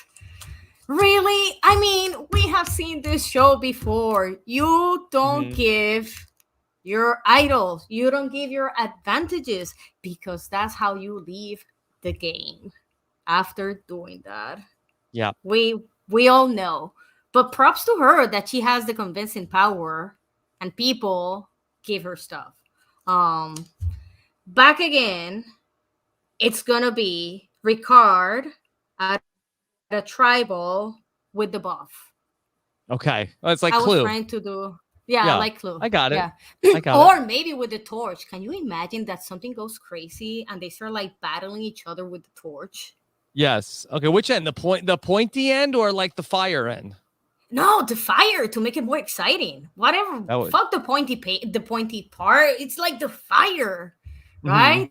That would be exciting. That's scary. Yeah. That is pretty scary. Ask all the people that have burned themselves near the fire. Did you burn yourself with the torch? No. But that is heavy. That is a heavy torch. You think you see all of these things on TV and you're like, that's going to be so easy. That's not going to be so heavy. And they are heavy. You know, that stupid walk that they make you do, like going to Tribal with your torch. Yeah. And we know, okay, again, violating my NDA. They do that shit twice. So not even on a date. No, see? That's what you get, Rob. You don't need a date. Yes. Right? That shit is heavy. And when you see them walking around, you're like, oh, that's not heavy at all. And it's fucking heavy. Especially when you are like weak and hungry and you know that you're probably going to get voted out. It is very heavy. But it will make a good weapon for a fight. All right, Lyrsa, I want to talk to you about some posts from social media this week. We like to talk about that on the Feedback Show. And to take us into that segment, let me bring in the great Jacob Sager Weinstein. TikTok, Instagram, they're both pretty swell, but give me tween minus E plus litter minus L. Social media. Okay, there you go. What is that? That was the intro. Now, that the once upon a time, we used to have a different intro for the social media segment, and it sounded like this. Tweets, baby, tweets, survivor tweets. They're better than Baylor balancing things with her feet. Yes, and I only play that because it's the ultimate throwback here of that tweets, baby, tweets, survivor tweets. It's better than Baylor balancing things with her feet. And that was from this very challenge that we saw this week back in Survivor 29. Here we had the return of the foot building block challenge, Lyrsa. Do you like that one? I love that one. I wanted to do that one because all the things I prepared to do for this, aside from not showering and going to the pet store, was solo things. And for some reason, I have really good and flexible toes. Mm-hmm. So that was one of the challenges. I knew I was going to probably succeed in it. And You the would have ones aced with that balancing. challenge. Yeah, because I have like really tiny baby feet. Mhm. And probably they were not prepared for feet like mine. Right. Yeah. So I thought that type of challenges, the one doing balancings, I was going to be good at it. So I really like the block one challenge. It's one of my favorite ones. Yeah. So, yeah, that challenge was won by Baylor the first time out. And then they also did it in Survivor Cambodia. Spencer narrowly beat out Jeremy. Yep. And then they did it in Survivor HHH. Lauren Rimmer won it then. Ooh. Mm-hmm. Yeah, I probably will have won that one just because of my beautiful tiny baby feet. Mm-hmm. Yeah. Okay. So that challenge was back. So congratulations to Ricard, who won the first individual immunity of this season. And I guess should we start with Ricard talking about Survivor social media, because Ricard's mom has been texting with him all throughout the season, and he has been posting his screenshots from his mom on Twitter. Yes, let's start with that because I feel that his mom and my mom are kindred spirits. Mm-hmm. Yeah. If I'm using the phrase correctly. Okay. Ricard posted from the text, the screenshot, and Ricard's mom said, "I swear, Ricard, if you keep posting my emails on that Twitter, we aren't coming for Christmas, and I'm not babysitting next week. You hear me?" Ricard said, "They are texts. They're texts, Mom." That's something definitely that my mom will say. And she said, Ricard's mom said, "Whatever, you know what I'm talking about." He said, "Okay, I'm going to post this one so they know I'm not posting anymore." That's Mom said, lie. "Don't you dare." And he said, "I'm flying to Chicago after the episode." Yeah. No te atrevas. Okay. And Mom said, "Be safe. Text me when you land. Always be aware of your surroundings." So this might be the end of Ricard text chats with Mom. Oh, he should keep doing it. Sorry, Ricard's mom, but parents are always hilarious, especially when they are in this situation. My mom was very funny, and I learned a lot of things about my mom and Survivor after the show was done. So you said your mom she didn't watch the show when it was on? She waited? No. Okay, so this is how it went, right? My mom was very proud that I made it on the show, right? First of all, she hated it because I think I told you that she thought I was doing Naked and Afraid. And then when I told her, like, I'm not gonna be naked, what the fuck are you talking about, right? She thought I was gonna be naked with a man and a machete in an island. And then she couldn't wait to tell people that her only daughter was gonna be on the TV. Yes, right? who's beautiful like her mom. Yes. Of course, right? Beautiful, tan hermosa como yo. And then when the show started, my mom will call me on every single commercial. And she's like, Mira, but why are you not more on the show? You told me that they love you. Why are you not on the screen? I'm like, well, Mom, the story is not about me. It's about like a whole universe of people. So it's not the Lyrsa show, right? And then she will call me on the next commercial. Mira, why he has a necklace? What does the necklace do? So I thought that she was lost in translation because her first language is Spanish. She learned English recently. So I'm like, okay, it's a complicated game. She's a little bit lost with it. Unbeknownst to me, and this was revealed by my father when I saw them over Christmas when the show ended, that my mom was in their bedroom watching her telenovela and had my dad in the family room watching Survivor and scream at her every time I was on camera. So she will run from the bedroom to the family room to see me, but by the time she got there, I was no longer on the screen because again, the show is not about me. Right. So she never saw me because she was watching her telenovela. And she was like so excited about being on TV. And she was like, I'm going to go to the reunion and I'm going to tell that man, Daddy Jeff, that they have to love you. And I'm like, no, you're not going to the reunion. But if she would have gotten there, she had no idea what was happening because she didn't watch the show. She was watching her telenovela from Spain in the bedroom. Well, what's the necklace? The immunity necklace? The immunity necklace. Yeah. Yes. She was like, why does he has a necklace? Why are they not talking to you? Why is he doing this? And I'm like, are you watching the show? And she's like, yes, I'm watching. I just don't get it because it's too fast. Está muy rápido y no lo entiendo. I'm like, okay, I get it. It's too fast. No, she was lying to me the whole time. So maybe now she's too slow running in from the other room. She is. My mom is the slowest walker ever in the world. Ever. She's so slow. She almost missed like graduation here because she was so slow walking through like the arena. But maybe now she will sit down and watch it on Netflix. Yeah, on her time. On her time. That's the great thing about Netflix. Do you know if they have it in Spanish? Because maybe if they have the language in Spanish. I'm sure they have the subtitles. The subtitles, so maybe she'll understand it. And then she will call me again and tell me that people have to love me because I'm beautiful as her. Who knows? Okay. Randy Bailey listened to Sydney do her interviews. He tweeted out that tweet. Yes, you saw this one? Yeah, I saw it. I saw it right before connecting with you, and I thought that Randy loved me. Yes, well, Randy said, just listen to at Rob Cesternino's exit interview with Sydney Siegel. I think I found my soulmate. I thought I was his soulmate. I don't know. That is so unfair. I really, really love Randy. I have never met Randy, but I'm looking forward to do so when we meet. But I saw that's one of the few tweets I have seen, and I got really jealous of Sydney that she's in that position. Okay. Do you think that Randy is going to reach out? Oh, I think he will. A little bit. A little bit. Yeah. So, yeah. I'm jealous, Randy. I know that you're listening to this, bro.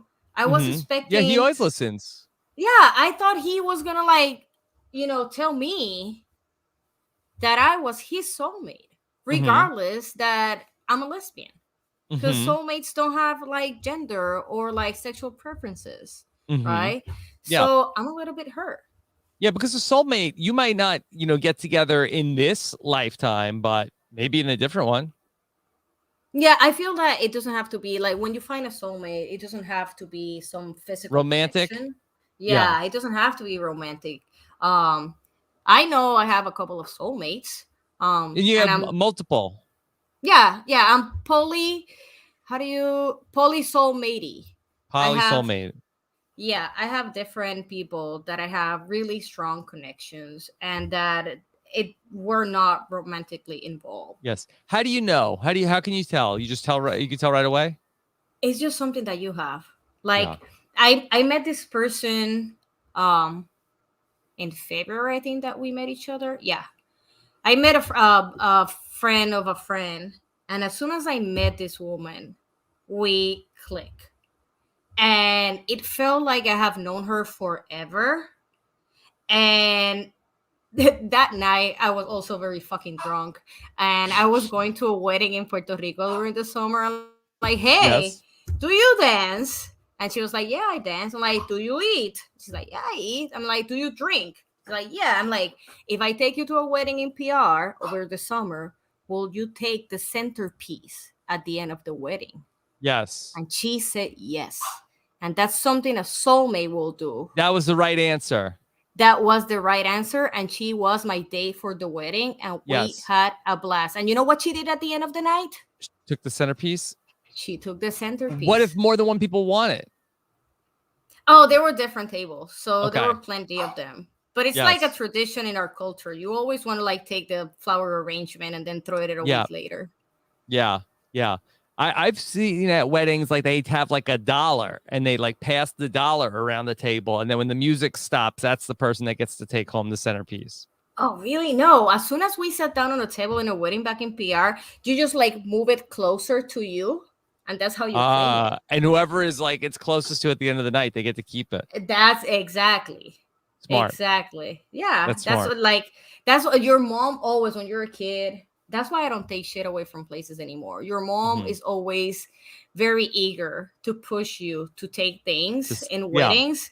Yeah, because they are not going to say anything to a kid. And she wants the flowers. The flowers are nice. So she sends the kid and be like, Mira, bring it over. They're not going to say anything to you. You know how many times I got caught taking stuff that were actually free, but they were like one for one person. And then I took 10 because my mom wanted 10.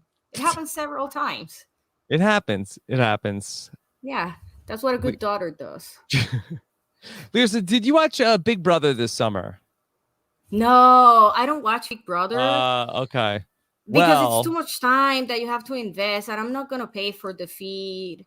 And I feel that I will get super lost in it if I don't watch the whole thing. Yeah. Well, one of the players, Derek X, tweeted last week. This is a hot prediction. Tiffany tells Xander that Liana can take his idol. Xander gives his idol to Tiffany to keep safe. Then Liana uses her power on Xander, but it fails. And Tiffany uses the idol to save Xander. Bingo, bango. Okay. When did he tweeted that? October 27th. So that Xander was not voted for. But Derek X called it. Popular player. Oh my God. Maybe I need to talk to this person so he can tell me if I will find a girlfriend by the end of the year or not. Yeah. He sees the future. Derek X is an oracle. He sees the future. Maybe he would know. Yeah. He didn't see the future super great when he was on Big Brother, but. He got voted out really quick? Not really quick.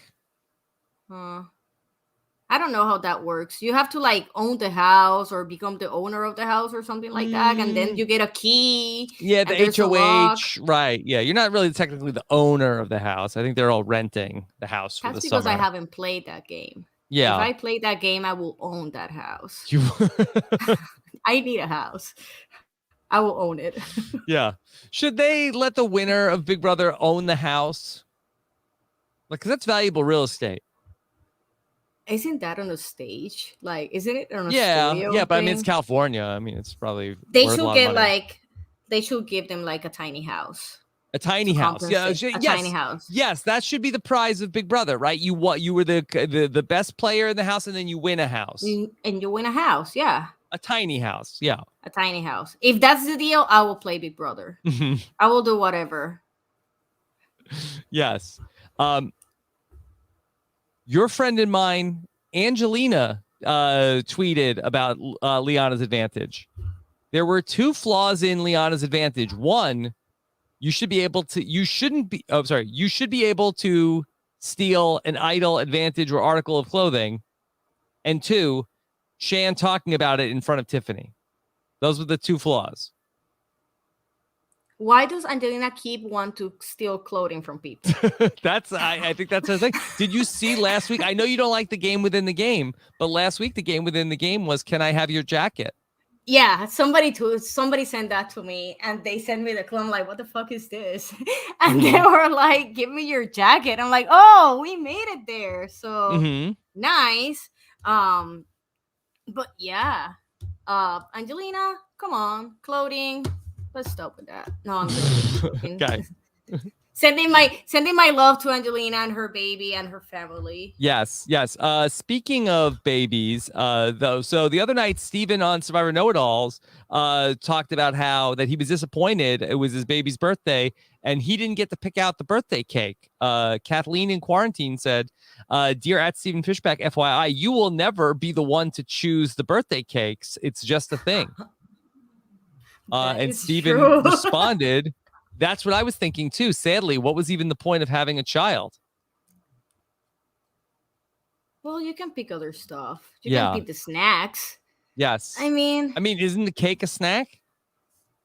I just don't like cake. Now that's like 20% I don't really of like women cake that either. Really? Yeah. Maybe you are my soulmate. Maybe. Yeah. I mean, I feel like that this is like what, like our 10th podcast or something like that? Yeah, we can talk about Survivor and other Yes. stuff Why? if you What want. dessert do you like, Lyrsa? Dessert that I like? I'm not too big on dessert, but I like my dad's flan. I love my dad's flan. Yeah, nobody can make a better flan than my dad. Yeah. I like cheesecake. I like any type of dessert that is savory and not too sweet because I don't like too sweet stuff. Okay. So yeah, cheesecake, flan. Maybe sometimes I'm really craving it, a piece of chocolate cake. Mm-hmm. But nothing too sweet. Okay. All right. And never broccoli. No, and if it's broccoli, it has to have cheese and bacon. Yeah. Lyrsa, it was Halloween last week. Did you dress up for Halloween? I did, Rob. Yes. I did. I'm so glad you brought it up because I lost my company's Halloween costume challenge, and I feel I had the most original one. What was it? So I was a Brad from Tinder. Brad from Tinder, not Brad from Yes. Survivor? No. Brad from Tinder. I don't think that you will know this because 1, you're married. 2, I don't think you have Tinder. And 3, you're not seeking for men on Tinder. But men have a very specific profile on Tinder. Okay. And they have a picture of them with their bros. They have a picture with their mom or a group of girls to appeal that I have a mom, I have a family, I'm a family person, I treat women well. They have the classic picture with a dog. Yeah. They have either of them fishing or hunting. Yes. Doing Holding something a fish. like that. Right. Holding a fish, right? And I already said the one dressing nice or at a wedding, right? So they, you know that he's going to look sharp. So I was Brad with the fish. I created the whole Tinder face interface, and I put a bio in it, and I dressed up like a bro with a plaid shirt, and I had a fish, and I lost my company's contest, and I did a really good job at it. Yes. And did people know that you were Brad from Tinder? Oh, yeah. All the women right away knew what I was talking about. Yes. And I feel that some of the guys might have been salty about it. Oh, they're like, hey, whenever, what are you making fun of me? I have a picture like that with my fish. Probably they didn't say anything to me. But I'm also like the person that dresses weird at the office. My first year there, I dressed as my boss. Okay. And I was in the company. No, I was in the company for like a month. And then I didn't have anything to do for Halloween. And I had a wig that I used to use for work. And it was the same length and haircut that she had. So I was my boss on my first Halloween. And got to the office and they're like, who are you? Like, what are you dressed up like? I'm like, I'm Jen. I'm Jennifer. And I have a meeting right now. Yes. And she was like, what? And everybody was like, man, aren't you afraid you're going to get fired? And I'm like, fuck no, it's a good costume. And she loved it. Every time we have a new person in a Halloween party, they always tell them how ballsy I was that I dressed up as my boss after a month in the company. So, Lyrsa, one of your favorites from this season of Survivor had people dressing up as them for Halloween. I know. Evie shared that there were people dressing up as Evie for Halloween.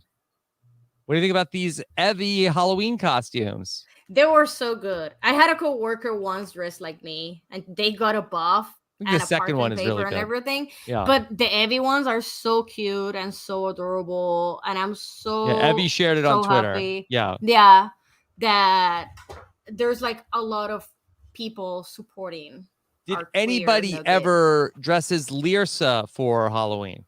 Yeah, one coworker like 2 years ago, she dressed up as me. Yeah. And vote another coworker. She voted Molly out. I have the Mhm. picture somewhere. Mhm. But not like Evie. I mean, not like her. Yeah. Okay. All right. She's such And a then great character. great character. So this week was a big week, Lyrsa, because that Daddy Jeff, as you called him, Daddy. celebrated a big milestone because Jeff Probst, the host of Survivor, turned 60 this week. November 4th Damn. was Jeff's birthday. 60? Are you sure? Because he looks almost exactly like he did 20 years ago. Drop the 6, keep the 4. Yeah. Yeah. He looks good. He looks good for 60. Yeah. So Yeah. happy birthday to Jeff. Feliz cumpleaños. Yes. Did you wish Jeff a happy birthday on Instagram? No, I did not because he's not following me. Oh, well, that the Survivor Twitter account posted, I'm sorry, the Survivor Instagram account posted a happy birthday to Jeff. Tyson said he still got it. Survivor Adam says it's hard to believe, but he is even more impressive in person.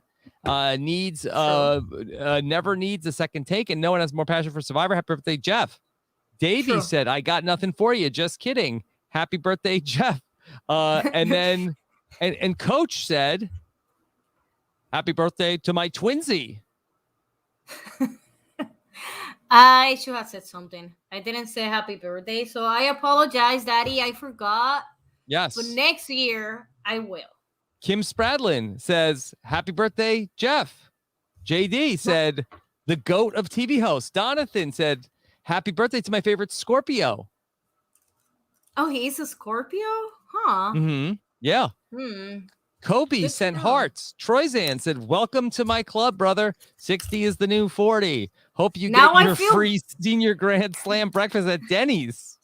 Now I feel bad. Was I the only survivor that didn't say happy birthday to Natalie Jeff? Cole said, Jeff. Happy birthday. It's the big one, right? We share. Elaine said, happy birthday. Evie said, of course, Jeff is a Scorpio. Of course he is. Yeah. Mm-hmm. I wonder which number he is in the Enneagram. I think he probably is an 8. Oh, yeah. What do you think, Lyrsa? What are you? I'm an 8. You're an okay. All right. That's why I am. I'm an 8. I'm also a Virgo in rising, but my sun and my moon. No, my moon is in Virgo and my rising and the moon is in Pisces. So that explains a lot. Yes. Okay. Boy. Yeah. So Lyrsa, you're an 8 and you're a Virgo. Mm-hmm. That's the same as my wife Nicole. Really? Maybe that's why we have such nice talks. Maybe. Yeah. Wow. Hey, Nicole.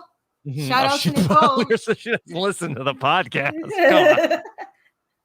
I think she listens Well, you to, tell her yes. another Virgo 8 says hello. Yes. Okay. Maybe that's why I have so much fun talking to. I feel like I have so many good conversations with all the Enneagram 8s. Who else is an 8?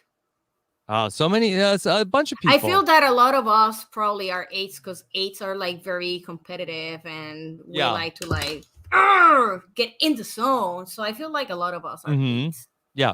Now, I'm a 9. Not to go too far down the Enneagram wormhole, but I do feel like that 8s are great on a podcast. Yeah, we have the energy. It's a good energy to say, say things that might be controversial, and we don't care. Yeah.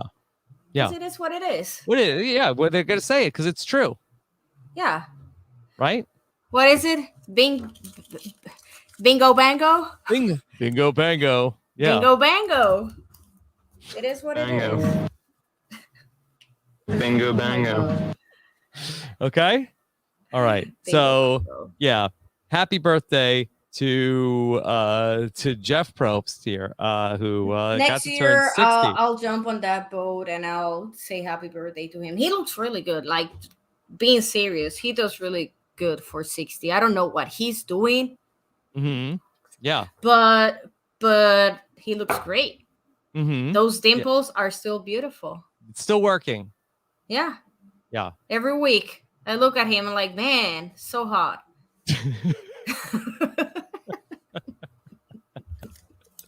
That's bingo bango.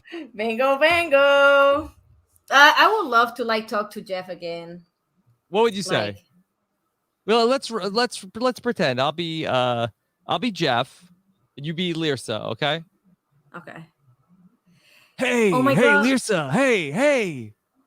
Oh my God, you're still as beautiful as I remember you. Come on. Wait, did I told you? I told him that on my interview with him on my finals, and he blushed and everything. So you went to casting and you told Jeff Probst that you are beautiful. Yes. I told him, like, before we started the interview per se, I'm like, can I say something before we start?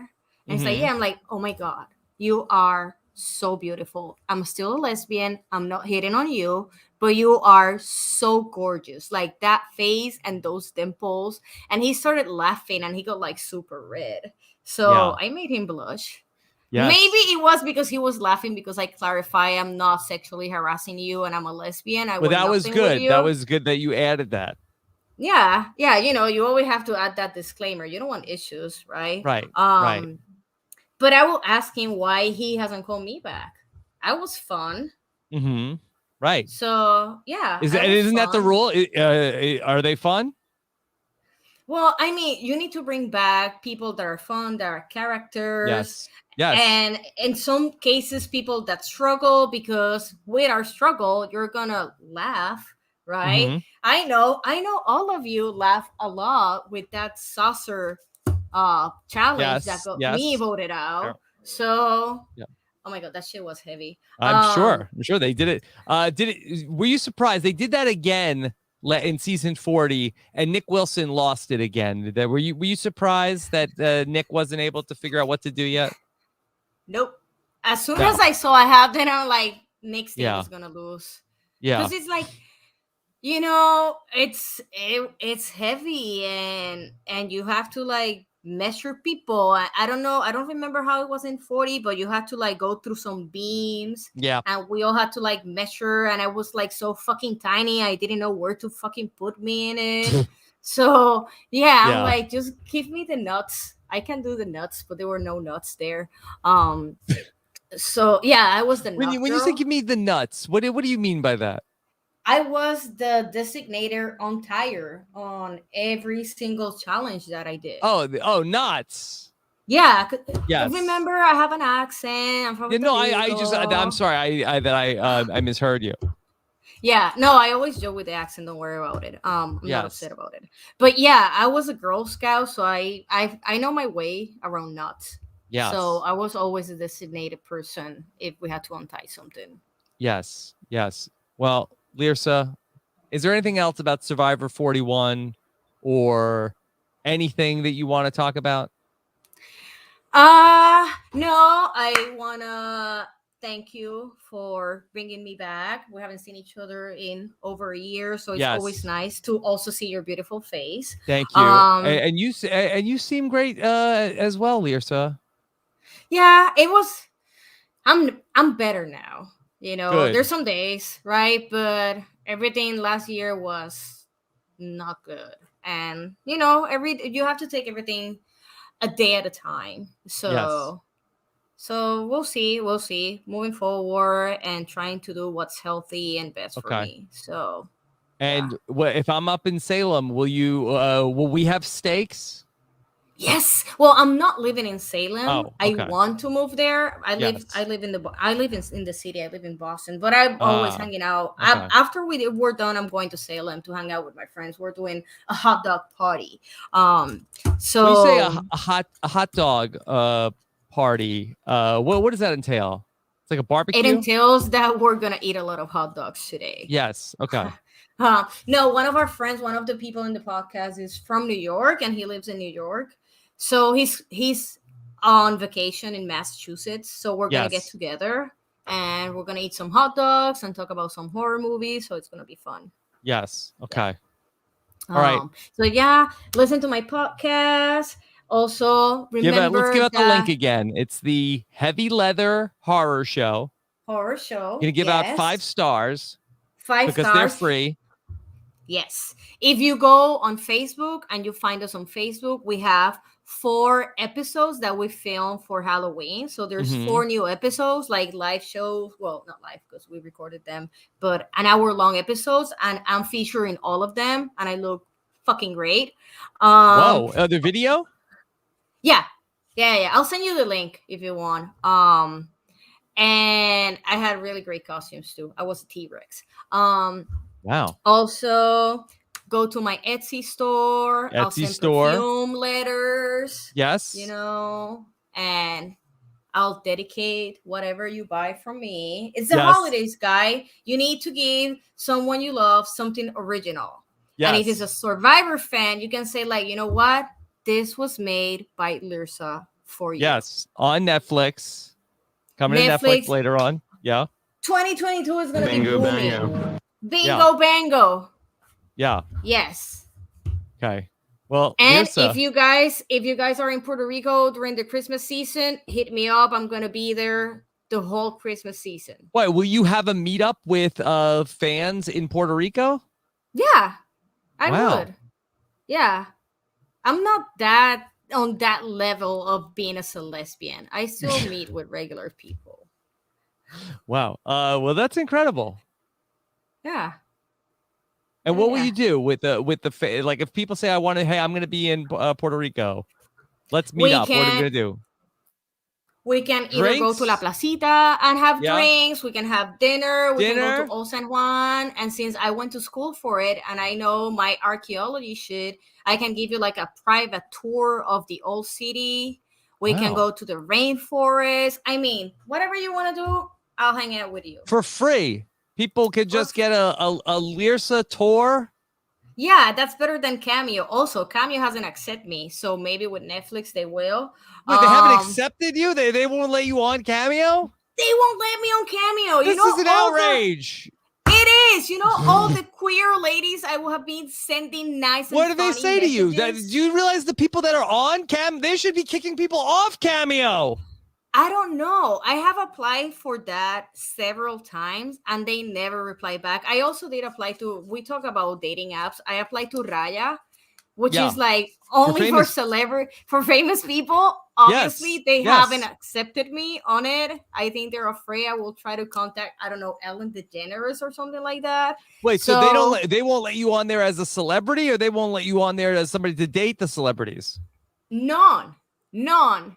They don't care about me. They say, weird, your request is still pending. I've been pending for months. I'm tired. Wow. Come on, guys. Look at this face. Look at these nails. I mean, I look good. Mm-hmm. And I'm funny. I know how to make a steak. You'll have a I don't know great what they're time. doing. And I will tell. I don't know what I don't anybody's know. doing. I will tell them Survivor shit. So Yeah. I don't know. You'll break that NDA Break the NDA. on the first date. Yes. Wow. Right Well, away. Lyrsa, that I don't know how your DMs aren't going to be blowing up after this. They won't. And it's fine. No, there's going to be people from Cameo, people from Raya. Is it Raya or Raya? I don't even know. We don't even Raya. know. I say it in Spanish, so I say Raya. You say it better. You say it. It sounds exciting. Raya. It sounds Yeah. like exotic. It sounds exotic. Yeah. Sexy. Yes. And then people are going to want to go on tours with you. Yeah. Dinner. And if you come to Salem, I will give you a tour over there too. Like, I mean, I can do Jeff whatever. Probst is going to message you, say, Lyrsa, we would have brought you back, but you didn't wish me happy birthday. Oh, Sorry for you. man. That will suck, man. If that's the condition, I will send him a message every day. Happy birthday. Happy birthday. Yeah. Feliz cumpleaños. Yes. Maybe it's not too late. Maybe It's only yesterday, maybe. I think. Yeah. I don't think they're gonna bring new people. I mean, old players for a little bit. For a little while. Yeah. So you have time. And that's Next year, good. next birthday. Just put a post it, and then remember next November 4th.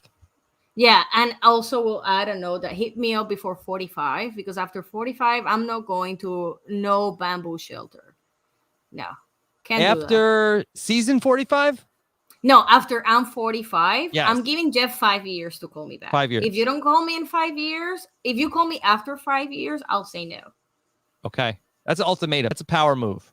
That's my power move. Yes. You either call me before 5 years or don't call me at all. Okay. All right. Well, I'm not gonna wait 5 more months. No, you can call me at any time. Yes. Okay. Yes. Lyrsa, well, this was so much fun. I have so much fun talking to you. I could listen to you talk about anything. Aw, that's so nice. Yes. Lyrsa, so thank you for being here with us. I am going to be back on Monday night to talk with the patrons live. Matt Scott is going to be with us for our patron Survivor 41 Q&A. And Lyrsa, your friend and mine, Jordan Kalish, is going to be hosting Survivor Trivia in the for the Robinson Podcast patrons. We're going to be live on Kahoot to do Survivor Trivia. Lyrsa, are you good at Survivor Trivia? I can go if Jordan invites me. Oh, we'll invite you. He never invites me, and we have some dinner pending when he comes back to Boston. Okay. So. All right. Well, we're going to be doing that live Tuesday night, 8 p.m. Robinson Podcast, Patreon, robinswebsite.com/patron. Lyrsa, thank you so much. Take care, everybody. Have a good one. Thank you. Bye.